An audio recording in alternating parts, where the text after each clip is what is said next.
Okay, well, thank you everybody for coming. My name is Hillary Mintz, and I'm the Public Information Officer here with Waukesha County.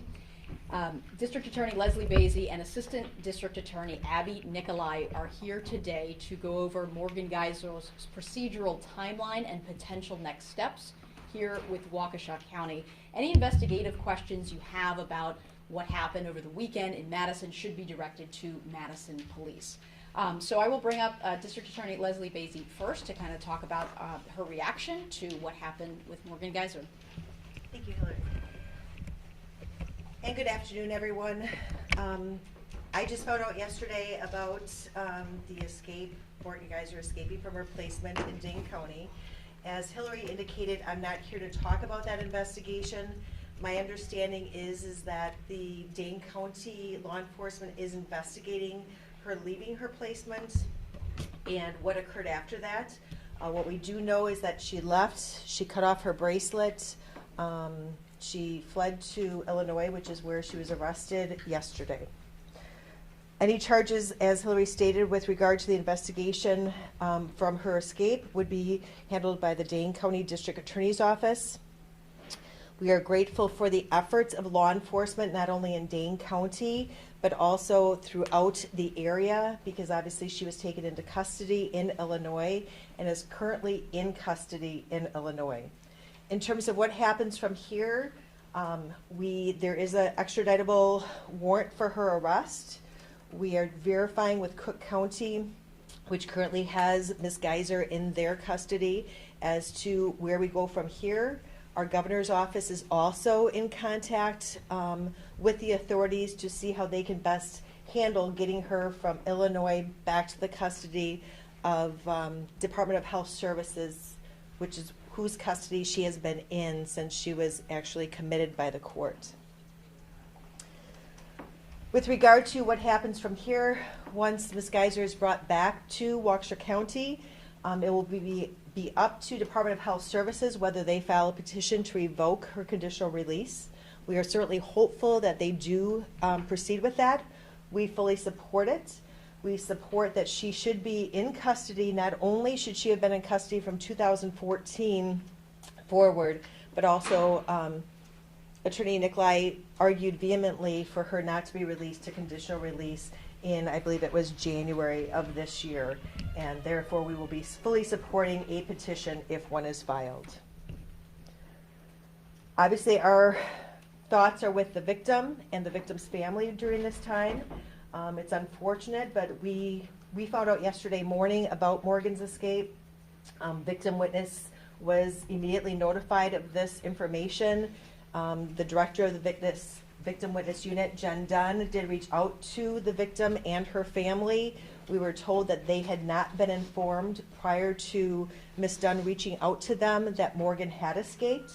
And I'm able to verify that when we spoke with the victim's family, or when Ms. Dunn spoke with the victim's family at 12:20 this afternoon, they still had not been informed by any other agency other than our own that she had escaped, which is very concerning.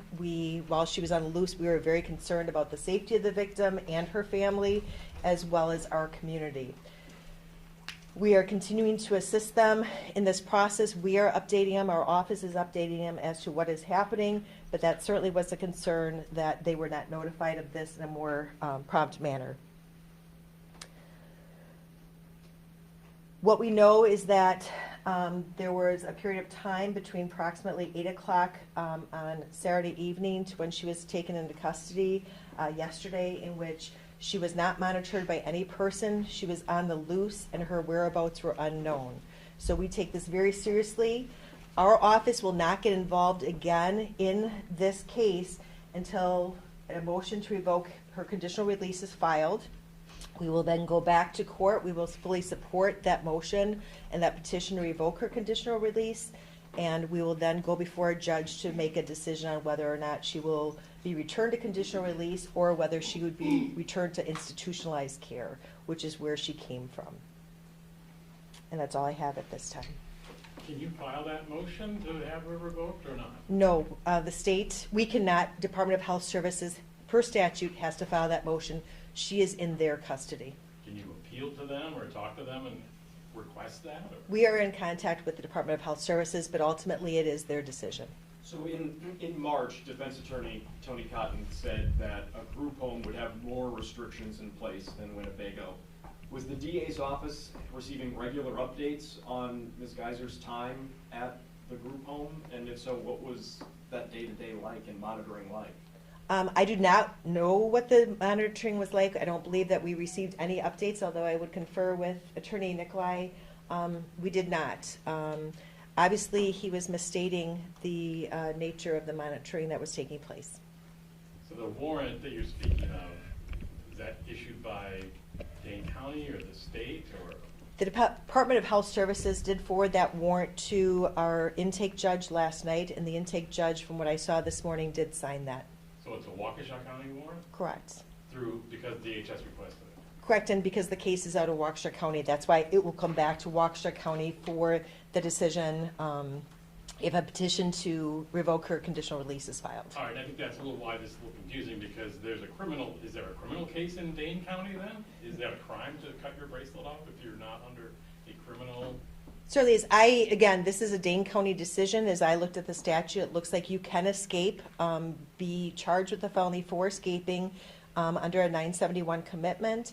Also, if there was damage to the bracelet when she cut it off, which I assume that there would be, that would be a crime as well. But again, that's outside Waukesha County's purview. That would be a decision. Law enforcement in Dane County, who leads the investigation, would refer charges over if they believed it was appropriate, and the Dane County DA's office would make that decision. So just to clarify, I apologize. No, that's okay. The warrant that she would be returned to Wisconsin on would be a Waukesha County warrant. She would be returned to Waukesha County in custody? That's what I believe, because it's still under the custody of DHS, but again, this is her home county for charging purposes. Therefore, I believe she will be returned to Waukesha County. Thanks. At any point down the line, could you guys press any other charges? Not in Waukesha unless we have jurisdiction to charge crimes that occur in Waukesha, and because she was in Dane County, they would have the jurisdiction to charge any crimes that occurred in Dane County. With regard to the conditional release, her violations of that order, which were as a result of a Waukesha County judge ordering it, that would be what would lead to a petition to revoke her conditional release. And maybe Abby could speak to this, I'm not Yes. sure, but what is it that concerns you about her leaving as far as her being dangerous, I guess, or danger to herself or others, which was the standard, right, that the judge went by, or at least that's what he said at the time? Right, I think that one thing that is very concerning to me is that if and when a petition is filed by the department to revoke conditional release, it will be the second one that is filed, because we were here in March on a petition to revoke conditional release already. And so it's extremely concerning that you would so blatantly violate a very, very simple condition, which is to stay in a placement and keep a bracelet on. And that we have no idea what was going on is extremely concerning to the state, because immediately my thoughts went to the victim and keeping the community safe. But as additional information is gathered, that would be the kind of facts that are put into a petition to revoke, and that would be what is litigated at that motion hearing before the court, when I'd be able to gather more information, whether there are specifics about the dangerousness. But I think those blatant acts in themselves certainly speak to the dangerousness there. There have been reports that there was a person in custody with her, or in her presence when she was arrested. Know anything about that person, where they played a role in her absconding? We do not know any information about that person. That was information we had received, that there was a person that was outside the placement location, but I don't have any information about that at all. But Abby, you were concerned at that earlier revocation hearing about people that were in touch with her even while she was still at Winnebago, correct? Outside people that were contacting her, influencing her? Right, there's a certain notoriety here that is of concern, that there are people that kind of sought her out, that there was some concern about communication with those types of individuals.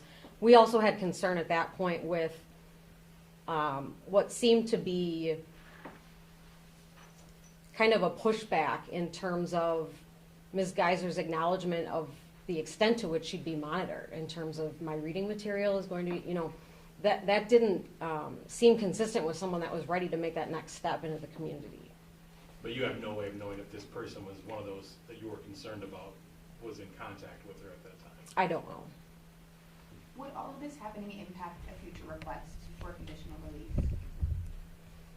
Certainly when those requests are made, I look back through the record in terms of assessments that have been done throughout the history of a case, and so I would say yes.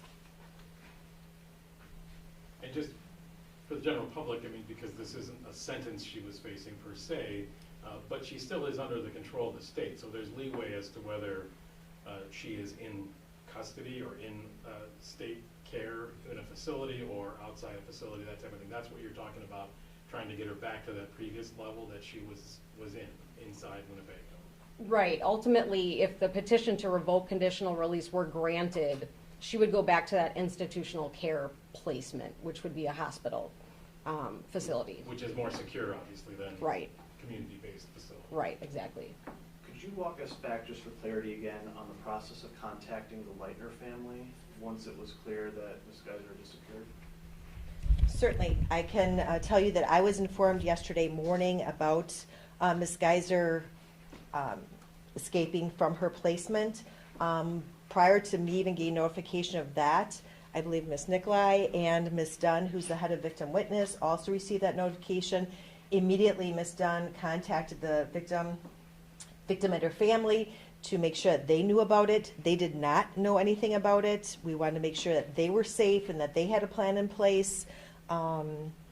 And I know that Ms. Dunn has been in contact with the family pretty consistently since then, offering services. And again, it was verified before we came up here that in fact no one did contact them. Again, I would have expected that the Department of Health Services would have contacted them to let them know. Obviously, we want to safeguard her safety and the community's safety, because frankly, when she's released, based upon some of the evidence that came out previous hearings, we have concerns about the safety of the community as well. Just for clarity, she was at that group home for, what was the duration?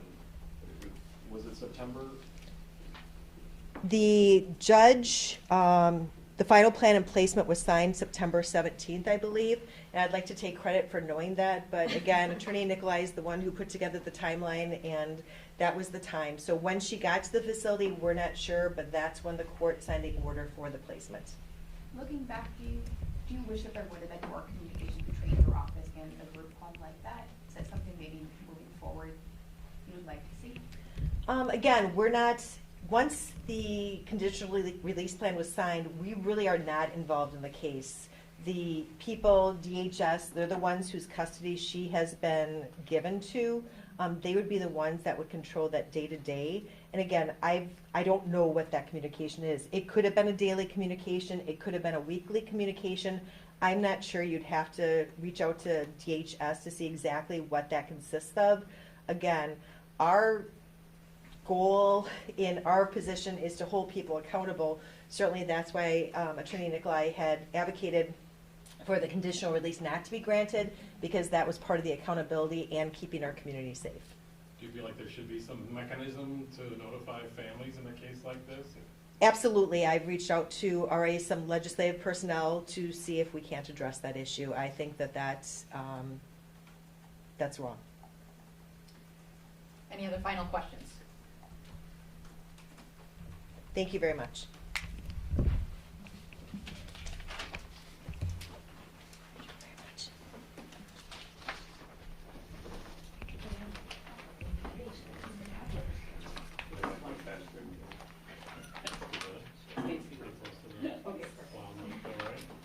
Oh, I'm okay recording it, if I got the camera.